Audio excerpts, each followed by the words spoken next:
What if I told you that your phone isn't just distracting you? It's slowly training your nervous system to live in a permanent state of alert? Not stress in the dramatic sense, not panic attacks or breakdowns, but something quieter, something deeper, a constant, low-grade tension running through your body, even when you're doing nothing. Your shoulders slightly raised, your breathing shallow, your attention fragmented. And the most disturbing part? You didn't choose this state. It was conditioned into you. Today, we're going to talk about what constant notifications are actually doing to your nervous system. Not socially, not philosophically, but biologically and psychologically. And once you understand this, you'll never experience a notification the same way again. The body doesn't know it's just a phone. Your nervous system evolved in a world where sudden signals meant danger. A rustle in the bushes, a loud snap, an unexpected movement. These weren't neutral events. They were potential threats. So your body developed a system that reacts before your conscious mind can analyze what's happening. Heart rate increases, muscles tense, attention narrows, energy is redirected toward survival. Here's the problem. Your nervous system does not distinguish between a predator and a notification. To your body, a sudden buzz in your pocket is not just a message. It's an interruption, a demand, a signal that something requires immediate attention. And when this happens dozens, sometimes hundreds of times a day, your nervous system never fully returns to baseline. You live in a state of perpetual readiness. Not calm, not relaxed, just braced. Microstress and the death of recovery. Most people think stress comes from big events, deadlines, arguments, financial pressure. But modern stress rarely arrives in large, obvious waves. It arrives in microbursts. A notification, a preview banner, a vibration, a sound. Each one is small enough to ignore consciously, but not small enough for your nervous system to dismiss. These microstresses stack. And here's the crucial part most people miss. Recovery only happens in uninterrupted time. Your nervous system needs long, quiet stretches with no demands to downregulate itself, to shift from alert mode into rest mode. But notifications break that process, even when you don't check them, because the moment you hear or feel one, your body prepares for action. You were resting. Now you're waiting. And waiting is not rest. Why you feel tired, even when you do nothing. Have you ever had a day where you didn't do much, but felt exhausted anyway?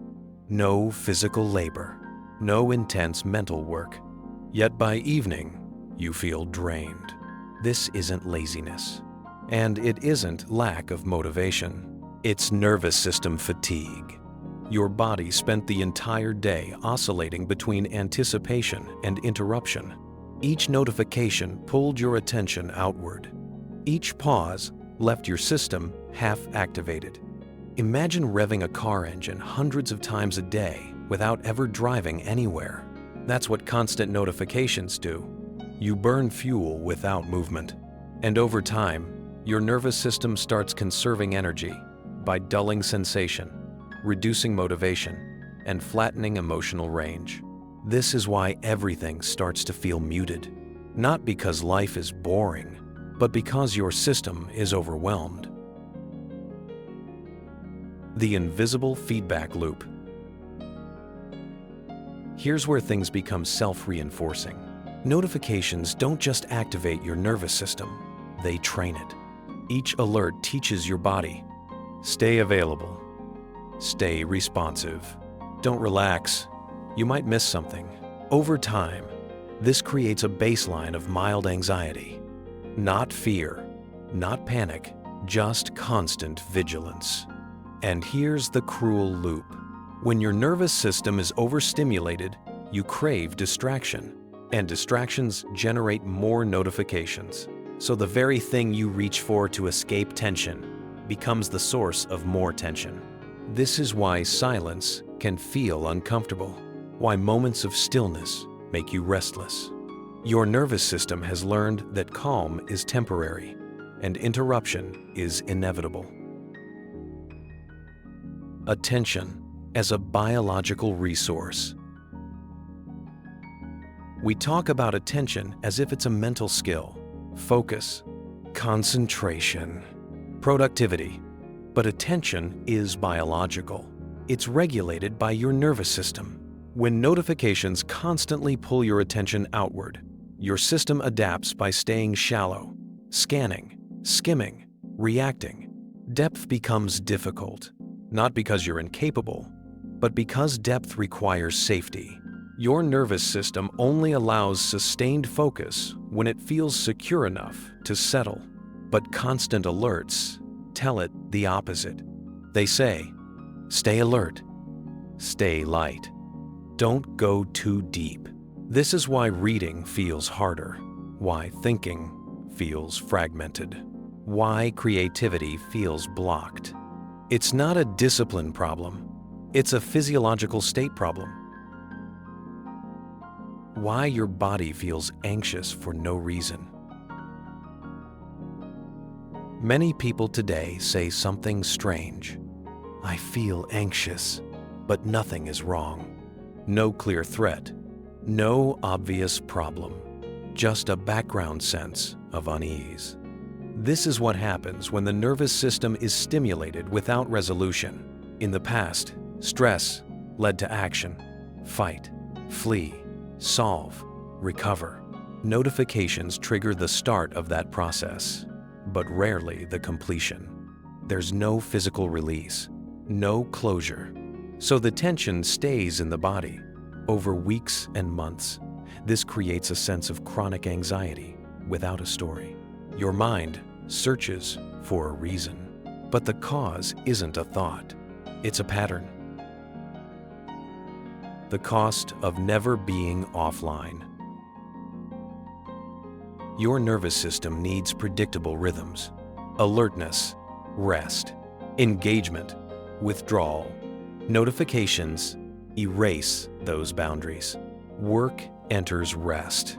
Social enters solitude. Urgency enters everything. There is no off. And when there is no off, the body never fully repairs itself.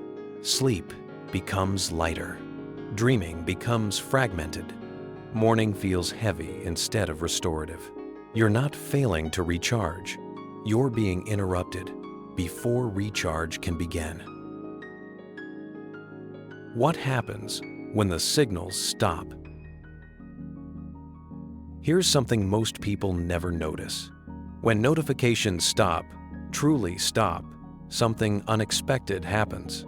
At first, discomfort, restlessness, a sense that something is missing. Then, slowly, breathing deepens. Muscles soften. Thoughts slow down. Not because you're doing anything, but because your nervous system finally receives a different message. It's safe to settle. This isn't relaxation as entertainment. It's regulation. And it only happens when interruptions disappear long enough for the body to trust the silence. This is not about willpower. Let's be clear about something. This is not a moral failure. It's not about discipline or strength. Your nervous system is doing exactly what it evolved to do. Respond to signals, prepare for action, stay alive. The problem isn't you. It's the environment. An environment filled with artificial signals that never stop. And expecting your biology to ignore them is like expecting your eyes not to blink in bright light. Reclaiming your baseline.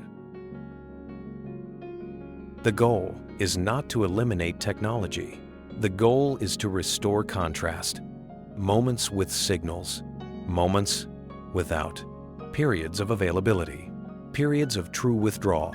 Even small changes matter, because every uninterrupted stretch of silence teaches your nervous system a new lesson. You don't have to be on guard all the time. And slowly, very slowly, your baseline shifts from tension to presence, from vigilance to awareness, from reaction to choice. Constant notifications don't just interrupt your thoughts, they interrupt your body's ability to feel safe. And when safety disappears, everything else follows. Focus, creativity, calm, depth. Understanding this isn't about becoming anti-technology. It's about remembering that your nervous system is ancient. And if you don't protect it from constant signals, it will protect itself by numbing, fragmenting, and exhausting you. Silence isn't empty. It's where your system remembers who it was before the buzzing began. And that might be the most valuable signal you'll ever receive.